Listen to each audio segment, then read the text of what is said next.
Hello friends, இன்றைக்கி வந்து நம்ம ஸ்ட்ராங்கான ஃபில்டர் காப்பி போடுறது எப்படின்னு பார்க்கலாம் வாங்க.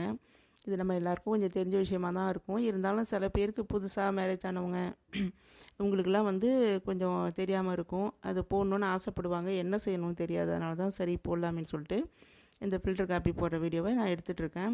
இது வந்து நான் வாங்கி ரொம்ப நாள் ஆகுது. நான் ஒரு 2 வருஷமாக ஒரு 10 வருஷமாகவே போட்டுட்ருக்கேன். நான் வந்து வாரத்தில் 2-3 தடவை ஃபில்டர் போடுவேன்.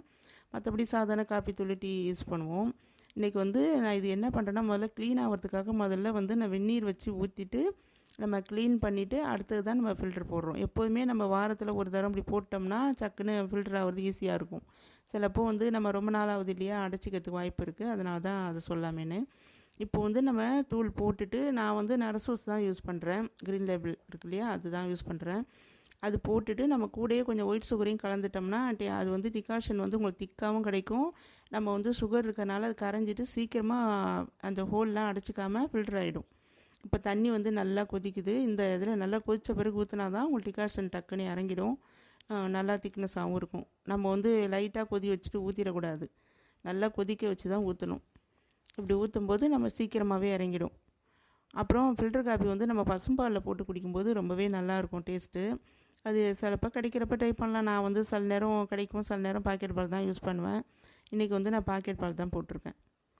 அதுவும் காப்பி வந்து நம்ம ரொம்ப திக்காக இல்லாமல் கொஞ்சம் மிதமான இதில் பால் தண்ணி கலந்து குடித்தோம்னா காப்பி டேஸ்ட் நல்லாயிருக்குன்னு சொல்லுவாங்க.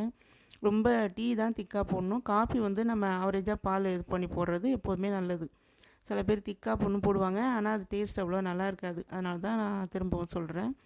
இப்போ வந்து நான் அதுக்கு நாட்டு சர்க்கரை இல்லைன்னா இப்போ வெல்லம் இருக்குது பார்த்திங்களா, அது கூட சேர்த்துக்கலாம். ஒயிட் சுகர் போட்டால் கொஞ்சம் எனக்கு அதுமாரி குடிச்சு பழகிட்டதுனால அதுமாரி போடுறேன். சிலப்போ நாட்டு சர்க்கரை அதுமாரி கூட நான் சேர்த்து போட்டுப்பேன். இன்றைக்கி வந்து இப்போ வந்து நான் வீடியோ எடுத்துகிட்டு இருக்கும்போது நான் சாயந்தரம் தான் போட்டுட்ருக்கேன். அதனால் சரி ஸ்நாக்ஸோடு சாப்பிட்லாமேன்னு சொல்லிட்டு அப்படியே இதை வீடியோ எடுக்கலாமேன்னு எடுத்துகிட்டு இருந்தோம். இன்றைக்கி வந்து ஓலை பக்கடை தான் சாயந்தரம் ஸ்நாக்ஸு. சரி அது கூட அப்படியே சாப்பிட்லாமேன்னு அது உங்களுக்கு அப்படியே வீடியோ போடலாமேன்னு எடுத்துகிட்ருக்கேன் ஃப்ரெண்ட்ஸ். நீங்களும் போட்டு சாப்பிட்டு பாருங்கள், ரொம்பவே நல்லாயிருக்கும் ஸ்ட்ராங்கான காப்பி. Bye friends.